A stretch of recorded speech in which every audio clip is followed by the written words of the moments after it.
estimado e estimada internauta. Desejo-lhe boas-vindas a este canal. Este é o canal do Akai, intitulado As Minhas Lições sobre Deus, onde você tem a possibilidade de aprender o bastante sobre Deus. Aqui, não se limita a nada. Fala-se de todo o assunto que diz respeito a Deus. Se você deseja saber e aprender o suficiente sobre Deus, você acessou o canal certo para este fim. Pois aqui, só se fala de tudo o que você precisa saber sobre Deus. Então, vá lá, inscreva-se no canal, clicando na sineta ao lado, para que você possa receber todas as notificações dos meus vídeos. E assim lhe informar tudo o quanto você precisa saber sobre Deus. Entretanto, precisarei da sua especial atenção para despender um pouco do seu tempo e seguir este vídeo até ao fim. Não saia daí, vá comigo até ao fim, que você não se vai arrepender. E não te esqueças de deixar o seu like, como sinal da sua apreciação. Bem como o seu comentário abaixo, exprimindo tudo o que você achar do conteúdo abordado. E depois partilhe com outros, como familiares e amigos, para que o conhecimento sobre Deus esteja ao alcance de todos. Que Deus te abençoe e vamos agora à lição de hoje. Por que razão Jesus Cristo nasceu de uma virgem? Ouça. Muitos de nós sabemos e ouvimos falar de que o Senhor Jesus Cristo nasceu de uma mulher virgem. E acreditamos nisto por fé. E somos bem-aventurados por acreditarmos nesta verdade. Ora, mas quais são os motivos que levaram a Jesus nascer de uma mulher virgem? Vou contar isso a você. Ouça. Maria passou por todo o processo normal de que passa uma mulher ao conceber.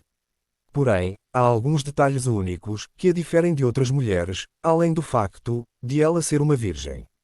Vou contar-te alguns destes detalhes únicos. Preste bastante atenção. As células sexuais em Maria, ou o óvulo, uniram-se com as células sexuais masculinas, que é o espermatozoide. E com isso, ocorreu a fecundação e a gestação, tal como acontece com todas as mulheres. E a gestação de Maria foi uma gestação normal, como a de outras mulheres, que é a de 9 meses. Maria não foi anormal quanto a isto. Abra sua Bíblia e vamos verificar juntos em Lucas capítulo 1 versos 1 a 38. O anjo Gabriel visitou Maria e trouxe-lhe a mensagem de Deus no 6º mês. E quando Maria ouviu, recebeu e aceitou aquela mensagem, foi o momento que ela concebeu. Aquela mensagem do anjo foi o responsável na gravidez de Maria. A gravidez foi concebida pelo facto de ouvir uma poderosa mensagem por parte do anjo. Não houve nenhum outro fenômeno que envolveu na gravidez de Maria, senão a poderosa mensagem do anjo. Ouça, do 6º mês, que é junho, até finais de março e princípios de abril, somam 9 meses. Foi exatamente o período em que Jesus nasceu. Jamais pense que Jesus Cristo foi um bebê prematuro, para nascer no mês de dezembro.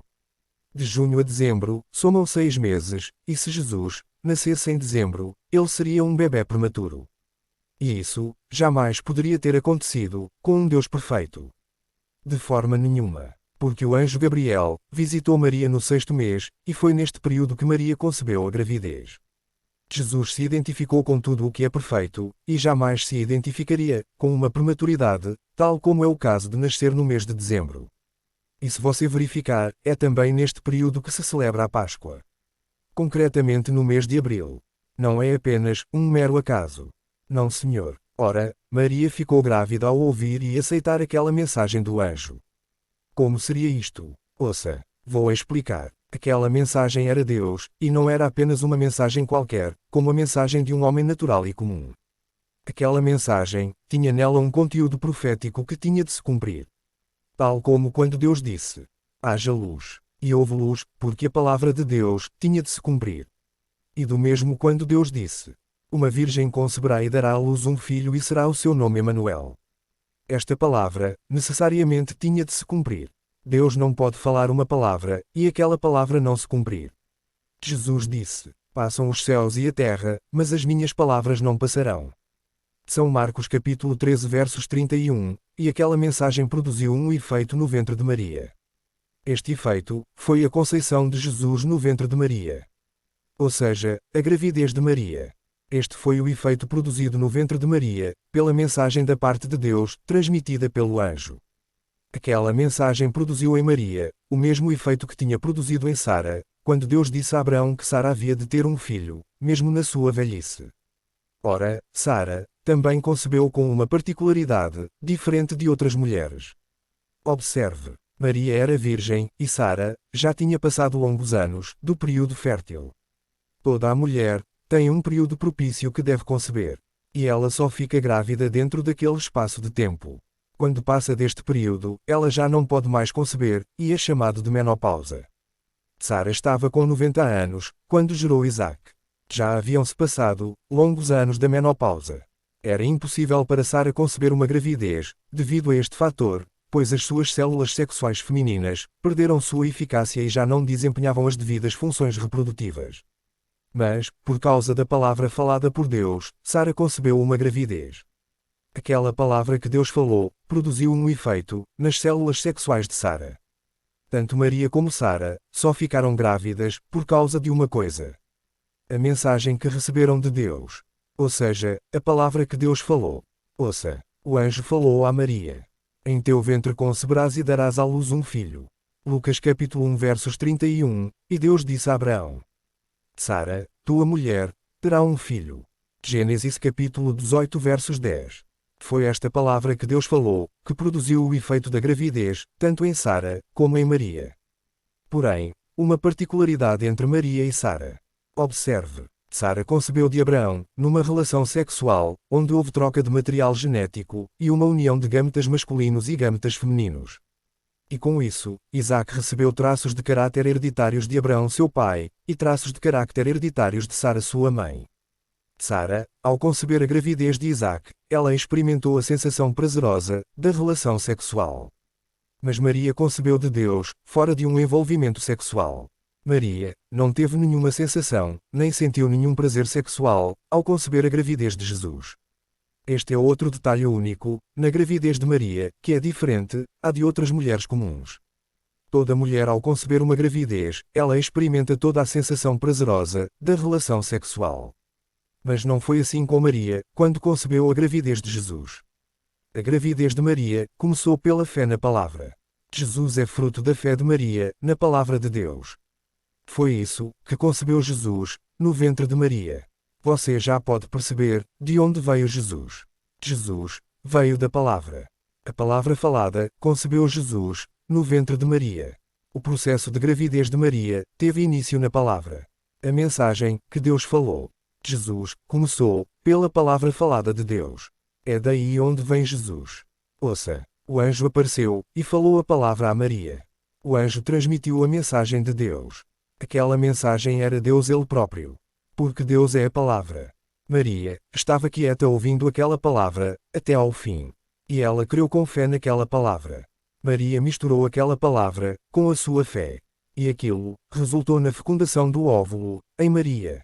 E Maria ficou grávida. Longos anos antes de o anjo Gabriel falar aquela palavra a Maria, Deus já havia falado, através do profeta Isaías, quando profetizou o seguinte. Uma virgem conceberá e dará à luz um filho, e será o seu nome Emanuel. Isaías capítulo 7 versos 14. Esta palavra estava tão viva, que mesmo percorrendo o percurso de distância de tempo, que separa a existência de Isaías e o nascimento de Jesus, todavia, aquela palavra se cumpriu em Maria.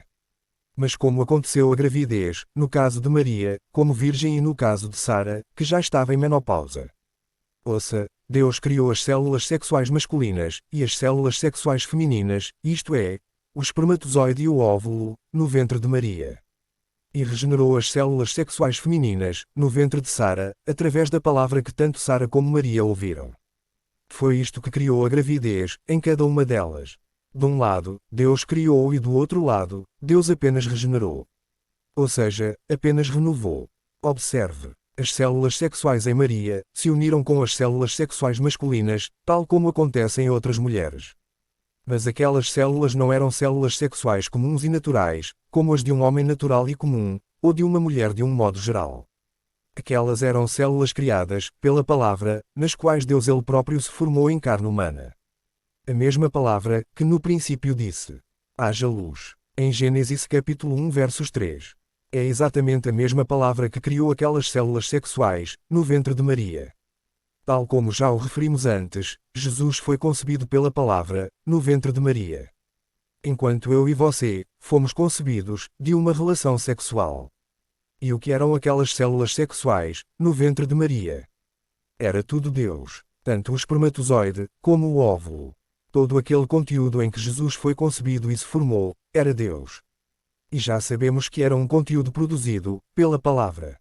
Observe, bem, normalmente no espermatozoide, ou células sexuais masculinas, se encontram todo o conteúdo genético, onde estão os 23 cromossomas do pai, que vão se unir aos 23 cromossomas da mãe, para o filho ter uma parte genética do pai, e outra parte genética da mãe.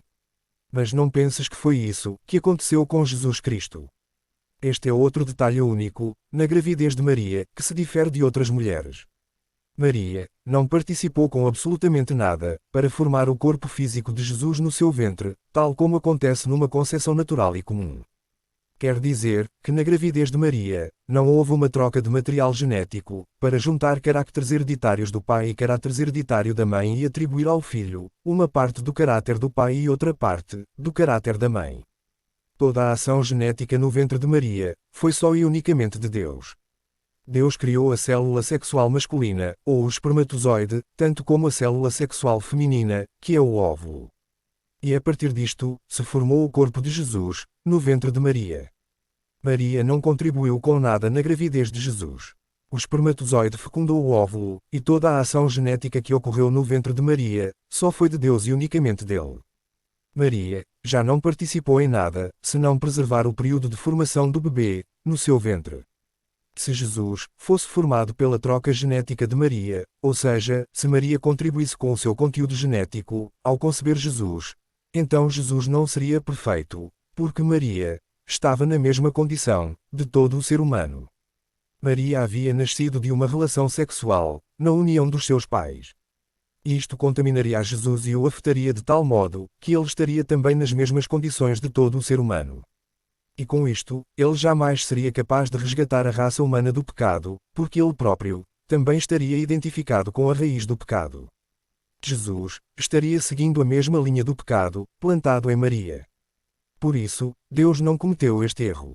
Então Jesus Cristo era tudo o que era o seu pai, e nada do que era Maria. Enquanto eu e você temos uma parte genética de nosso pai, e outra parte da nossa mãe. Você pode ter a cor da pele do seu pai, mas o formato do nariz e dos olhos da sua mãe. Mas não foi isso que aconteceu na gravidez de Maria. Todo o material genético de Jesus Cristo era Deus. Não houve absolutamente nada de Maria. Mas agora, vamos à questão: por que então Jesus Cristo nasceu de uma mulher virgem? Ouça, foi para anular a eficácia do nascimento sexual, em mim e em você. O nascimento sexual foi introduzido pela desobediência de Adão e Eva. Aquele ato da relação sexual que gera o nascimento é pecado. Então você e eu nascemos em pecado. E foi a isto que Jesus veio anular. Por isso, as Escrituras referem: em pecado me concebeu minha mãe. Salmos capítulo 51 versos 5. O que significa esta expressão que diz: em pecado me concebeu minha mãe? Significa o ato pelo qual resulta na gravidez de qualquer mulher, que é a relação sexual. Se Jesus Cristo nascesse de uma relação sexual, estaria nas mesmas condições que eu e você, e não teria como salvar a humanidade. Por isso, ele é o único justo, perfeito e puro. Então Jesus nasce fora do sexo, para anular o efeito do nascimento sexual, e introduzir o novo nascimento. Assim, todo aquele que nascer de novo, tem a chance de ser salvo e ir ao céu. Então todo aquele que nasceu de uma relação sexual, deve necessariamente nascer pela segunda vez. A vontade perfeita de Deus é que os seus filhos sejam espirituais e não carnais. Que sejam nascidos do Espírito e não da carne. E isto só é possível com o novo nascimento. O novo nascimento tira você da condição em que Adão lhe colocou, que é o pecado. E o pecado é a morte. Tal como referem as Escrituras. Assim como todos morrem em Adão, também todos serão vivificados em Cristo. 1 Coríntios capítulo 15 versos 22. Desta forma, Jesus, por assim dizer, cortou o mal pela raiz, ao nascer fora do sexo, e de uma mulher virgem, ou seja, ao nascer daquela mulher que nunca havia tido algum contacto sexual em toda a sua vida. E você se torna isento de todo o mal, e livre de todo o pecado, ao entrar naquele que não tem pecado. E este é o Senhor Jesus Cristo. Mas isto só acontece através do novo nascimento. Então você deve necessariamente nascer de novo. Não se limite em pertencer apenas à igreja, ou em ocupar um certo cargo na igreja, ou em cantar no coral da igreja, ou em pertencer a este ou aquele grupo na igreja. Você deve nascer de novo. Não importa quem você é, esta é a condição para todos. Que Deus te abençoe.